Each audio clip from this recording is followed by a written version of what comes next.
dear Sayyidina Sisters and brothers, Assalamu alaikum wa rahmatullahi wa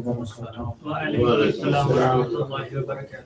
As we progressively go through the month of Ramadan, we have to increase our prayers so that Allah subhanahu wa ta'ala will accept our salat, saum, dua, ziyarat, invocation, and all other a'mal that we have during this month, inshallah. يقول الله تبارك وتعالى في القرآن الكريم أعوذ بالله من الشيطان اللعين الرجيم بسم الله الرحمن الرحيم وقضى ربك ألا تعبدوا إلا إياه وبالوالدين إحسانا. Your Lord has decreed that you worship none but Him and be virtuous, respectful to parents. Surah Isra, verse number 23. A brief recap of last night's point of view. We talked about, since the night before, we were discussing a very grave sin and negative character, and that was arrogance. Probably last night I thought a positive character, humility, would be something that we should acquire, tawadu, to counter the notion of takabbur that we discussed the night before. I looked at the story of Luqman in the Holy Quran. The story of Luqman is a very touching and very heartwarming story because it portrays and presents to us the compassionate relationship between a father and a son, and how the father uses this relationship to impart knowledge, wisdom, and the experience that he has gained during his life. All of the stories that we have in the Holy Quran, when we scratch the surface, there are solid points that we can use in our understanding of what is happening. Because Allah subhanahu wa ta'ala says that Allah does not shy away in Surah Al-Baqarah. أن يضرب مثلا. So Allah would use mathal, somehow examples and metaphors to make a complicated question or complicated theme easier for us to understand. All of these stories are and find out. There are a number of stories. For example, as far as father-son relationship is the story of Yaqub and his children. Brothers' relationship with each other is the story of Yusuf and others. Father and son is the Prophet Adam and his two children. That last Jum'ah we brought that example. And one of them is Surah Luqman and the father-son relationship. The language that Luqman uses in passing knowledge, it's Ya Bunay, my little child. Very heartwarming and very touching story. I used that last night, and I pointed out that what Luqman was trying to explain to his son is that false self-boasting that we may have because we think that we are somebody in life is to be left out. Why? Because when you consider yourself how small we are in the greater scheme of things, then naturally it would teach us a lesson that we really are nobody when we consider all the complexities around us. And what we have to understand is that the criteria of taqwa is the one that ultimately gives us value before Allah subhanahu wa ta'ala. Can I ask also to turn your phones off? Put it on plane mode or turn it off completely. So the significance of our position as a human being only becomes clear when we submit to the command of Allah and we become God conscious. Also, I pointed out in Nahj al-Balagha regarding the concept of humility and so on, which that these were something that we discussed last night.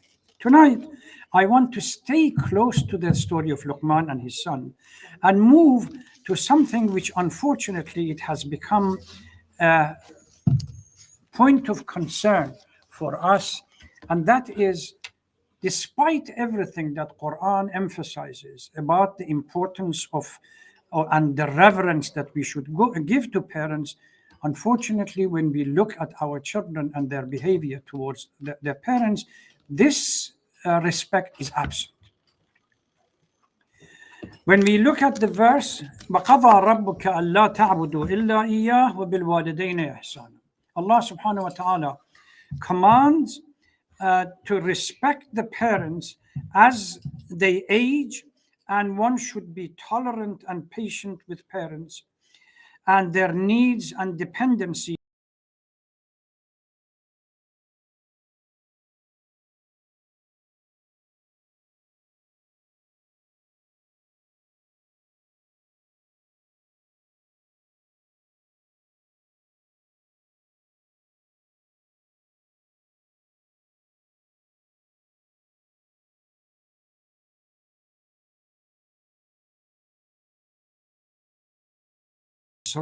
We see this clearly stated, but briefly we see it in Surah Baqarah, Surah Nisa, An'am, and few other chapters. The notion that we have to pay respect, and the respect of the parents are critical in our life.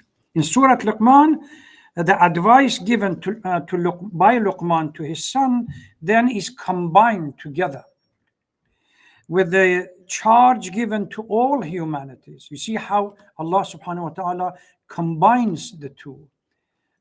First is Luqman, then immediately shifts to the notion of worshipping Allah subhanahu wa ta'ala and not having shirk to it. With it comes the respect for parents. Then goes back to issue of how Luqman talks about and what Luqman talks about with his child.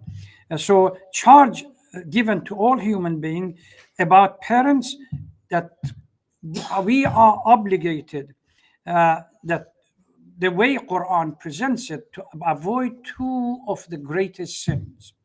There is a hadith from the Holy Prophet that says the same thing. Number one, shirk. Number two, disobedience to parents. These two, they go together. The attribute of partners to God as one, which is the greatest shirk, and disrespect to parents immediately after it. وَقَضَى رَبُّكَ أَلَّا تَعْبُدُوا إِلَّا إِيَّاهُ, immediately. وَبِالْوَالِدَيْنِ إِحْسَانًا, commanded you not to have partners with Allah, and also waw atf, commanded you to be respectful to your parents. So in the same way that we are commanded, and it is wajib to submit to the command of Allah as one monotheistic God, in the same manner we are told, we are commanded to be respectful to our wujub is part of it. Goodness, gratitude, and virtue, being virtual towards parents, are necessary part of our life. If we don't, there is another hadith that the way the wording of Quran has worded these two, it clearly indicates that the worship of God will not be complete without being respectful to your parents, because they are linked together. So if you become disrespectful to your parents, you have not done your duty towards Allah subhanahu wa ta'ala. So this is combined with the command of worship for no other but God. These days, Western psychology has come to understand the critical role that parents play in the development of the children. And we're beginning to see specialist family advisors, child development agencies, as well as seminars that have been organized. They focus on the critical role of parents for their children. And they say that primarily there are 5 areas that parents can contribute to the well-being of the children. Number 1, providing social support, etiquettes, and boundaries. Your child evolves. Who is it to tell the child, her or him, what are acceptable within the social etiquette and what are not acceptable? The foundation of the ethical and moral principle starts from home. And this is why when parents fail to be the role model, either because they don't draw the parameters or they don't adhere to it, the children get confused. Enhancing children's self-understanding and success. It's when parents impart this knowledge that ultimately would teach a child to be self-respectful, but not to be boastful. There is a difference between the two. Unfortunately, Western capitalist system emphasizes on being boastful. Your success is when you claim that I am somebody, even at the expense of somebody else. No, in Islam, we say that you need to understand the critical role that you have. The respect for yourself, but don't be boastful. No takabbur, no arrogance. Promoting emotional intelligence.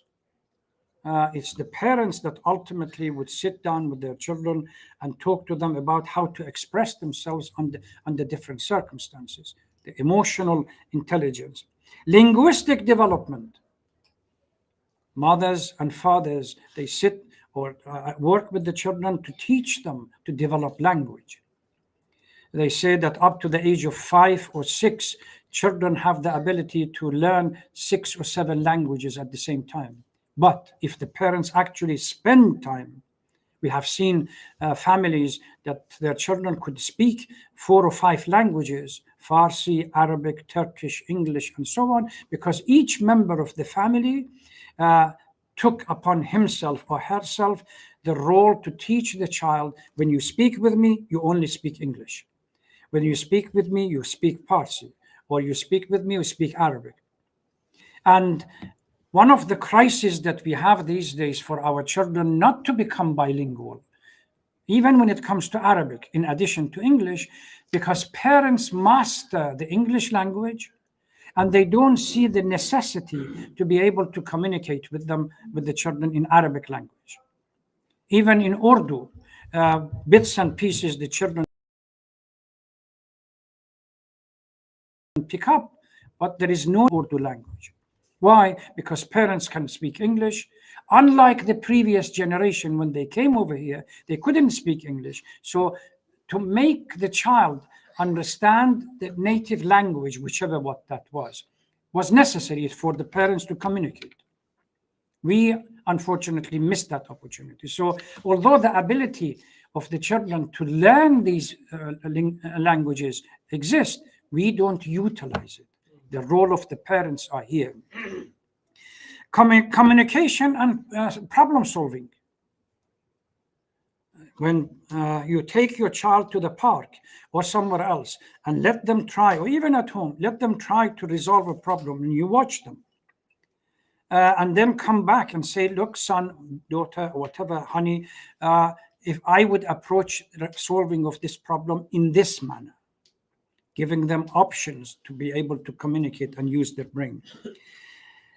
And strangely enough, as the children transition from one phase of life into the other, the impact of one of the parents or the other increases or decreases. During the adolescence, the role of the father becomes extremely critical, while during the early childhood, the role of the mother is central.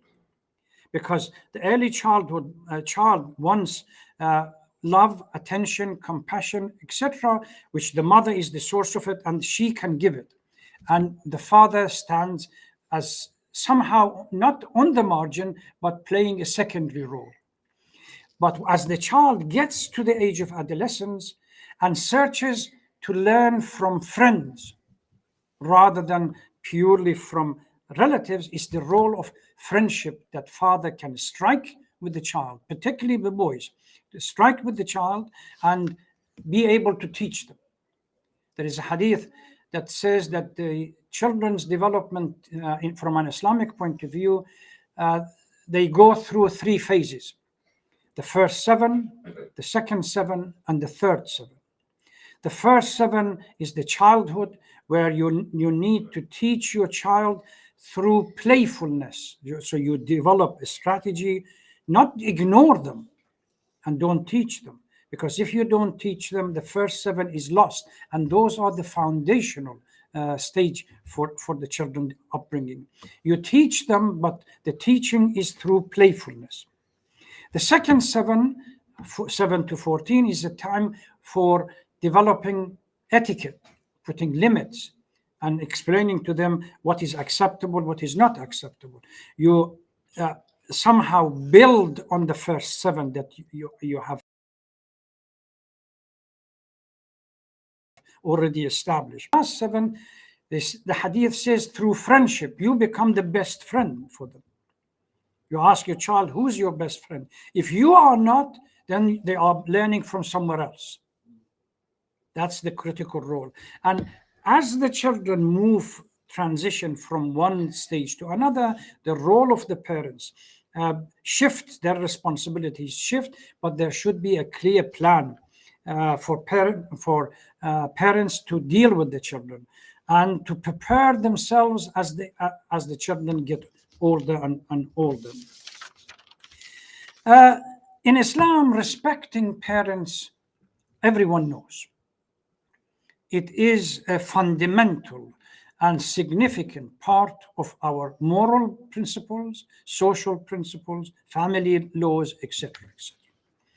Unfortunately, many people do not treat their parents in the manner that they deserve, particularly the children. Teenagers relentlessly fight with their parents over trivial issues.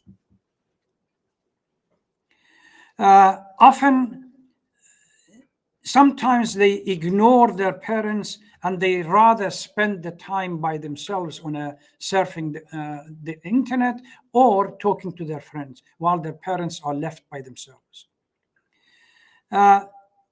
As we get older, we tend to forget that our parents are growing older as well. Allah subhanahu wa ta'ala says that our life goes through 3 phases. The first phase is the phase of dependency, ضعف. The next phase is the phase of quwwah, and the third phase is the phase of ضعف again. As our period of weakness, the parents spend all their time to support us. Unfortunately, when we get to the period, the phase of strength, they are going downhill, and this is where the crisis is developed. That's why Quran does not say anything, does not advise the parents that you have a responsibility towards your children, because Quran, Allah subhanahu wa ta'ala knows that parents are going to do their responsibility anyway out of the love and compassion that they have and the attachment that they have with the children. It's us, the children, as they become strong, we forget the fact that the sacrifices our mothers, fathers went through to bring us to this stage. And as they are getting older, as well as their needs significantly changes, we tend to ignore them. Somehow become selfish. We try to organize our own lives and not pay attention to them. The most brutal of this relation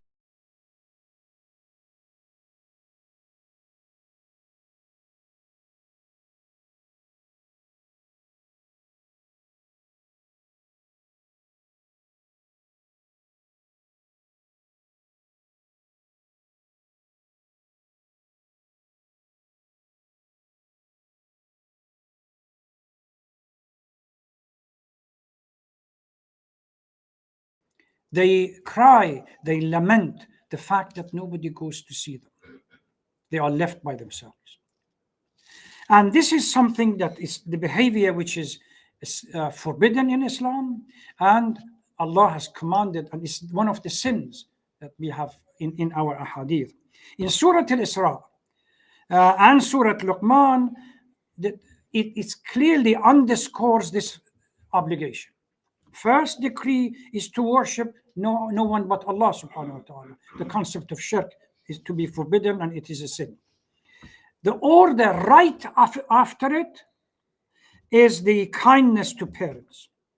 We are told that even to say uff is not allowed. And Mufassirin, commentators of the Quran, say uff is the simplest expression of somehow anger or dislike towards the parents. It says it's not allowed. You really need to spend some time and make sure that their needs are dealt with respectfully.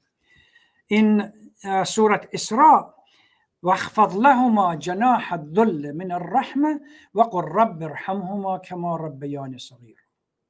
Even teaches us how to pray for our parents.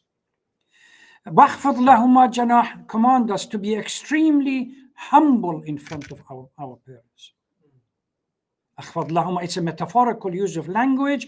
You have seen birds when they go into the nest, they open up their wings to hold all the chicks around and protect them. The children have given that responsibility in humbleness to open their arms and protect the parents. And constantly recite, رَبِّ ارْحَمْهُمَا كَمَا رَبَّيَانِ صَغِيرًا. O Lord, bestow on them mercy, the same way that they looked after us as we grow older. So technically, what we are saying by رَبِّ ارْحَمْهُمَا كَمَا رَبَّيَانِ صَغِيرًا, God, I cannot compensate for the mercy that they have done to me. You compensate. So, oh Lord, we cannot compensate them for the mercy. You do it instead. And this is something that we constantly have to, because of the prayer, constantly we have to do it. There is in Surah Luqman, after a few verses, comes to this, that even if parents attempt to misguide us,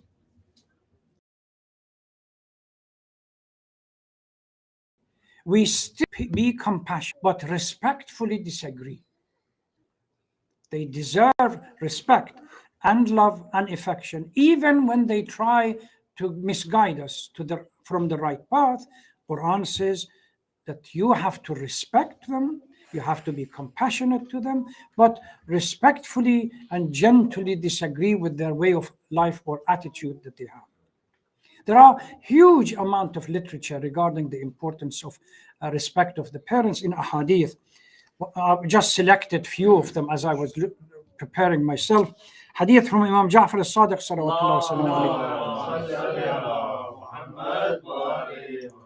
أفضل الأعمال الصلاة لوقتها وبر الوالدين والجهاد في سبيل الله. Three things that are most important. Number one, the prayer, if you do it at the beginning of the time, which is the time of fadilah, you don't leave it until the end. وَبِرُّ الْوَالِدَيْنِ, to be compassionate, merciful to your parents. And naturally, jihad fi sabilillah, to struggle on the path of Allah subhanahu wa ta'ala. بِرُّ الْوَالِدَيْنِ is sandwich between prayer and worship and jihad. And Imam al-Kadhim alayhi salatu wasalam says that سأل رجل رسول الله ما حق الوالد على ولده.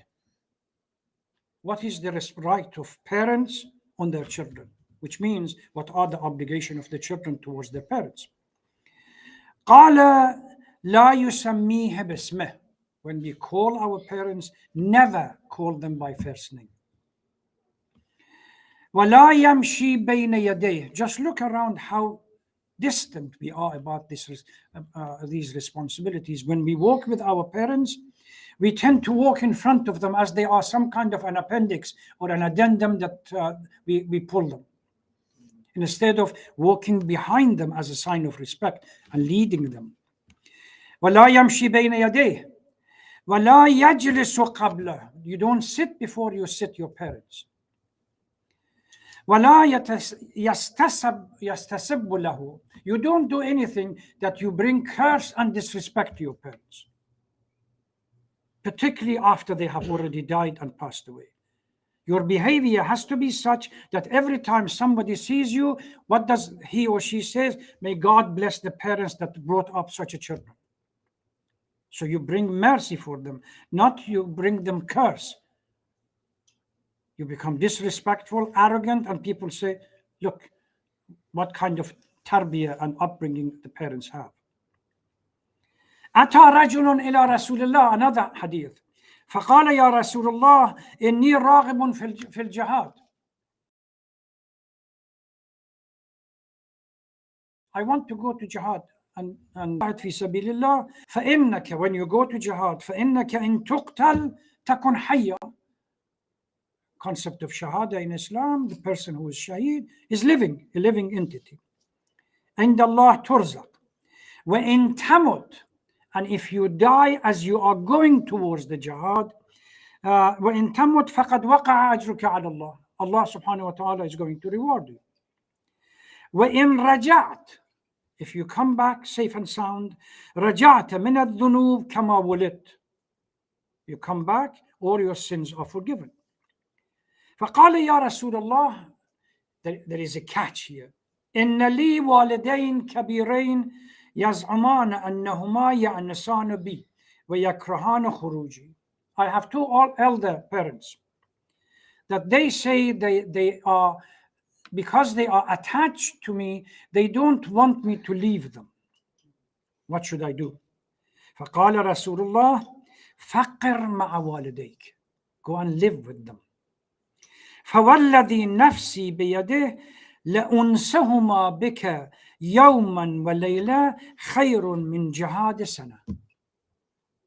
To be with your parents and bring them delight and comfort is better than 1 year of consecutive jihad. Now you know, and there are a number of other ahadith. Our children, something has happened to our children when it comes to playing understanding the role of the parents and the responsibility that they have to the parents. Whether we have failed, possibly, or surely to a degree, or it's the role of the environment which is absent, or any other thing in between, we have not been able to teach our children that being respectful, compassionate, merciful, reverence to parents should be part of their moral principle, as the verses in the Holy Quran makes it clear. If there is another hadith, if you want your children to be respectful to you, you be respectful to your parents. Why? Because the kids look up to you as the role model. When they see you bowing in respect in front of your mother, kissing her hand and kissing her feet, the child would understand that there is something here unique about the mother and the father. Back home, when we were children, the extended family, our great fathers and great mothers lived. The first thing we did in the morning when we got up, go and kiss the hand of the grandmother, grandfather, and anybody elders that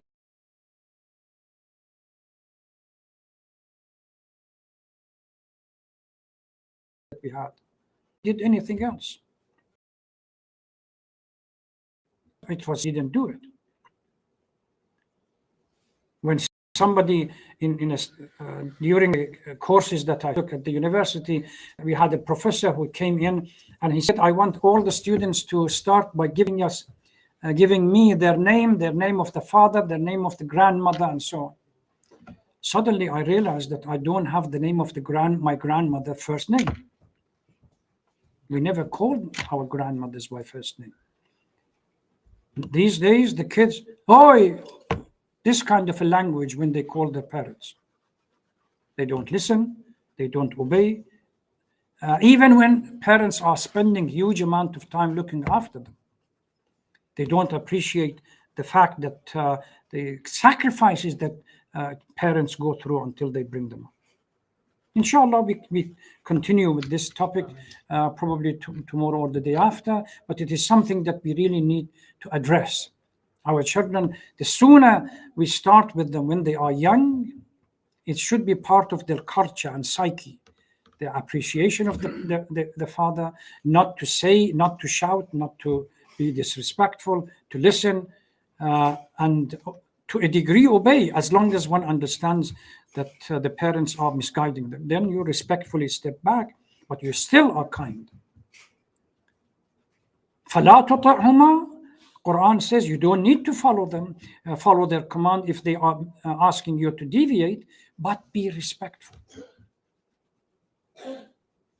I pray to Allah subhanahu wa ta'ala that during this month of Ramadan, part of the enlightenment and gaining few of the positive character, the issue of respect to the parents are fundamental. We appreciate it.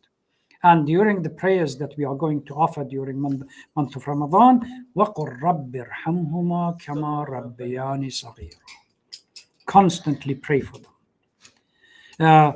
Even when they depart, we still have responsibilities towards the parents. It doesn't stop by their departure. We have to honor them, honor their name, go to their grave, offer sadaqat, Quran, everything else. Inshallah, we talk about this tomorrow. Thank you very much. Wassalamu alaikum wa rahmatullahi wa barakatuh.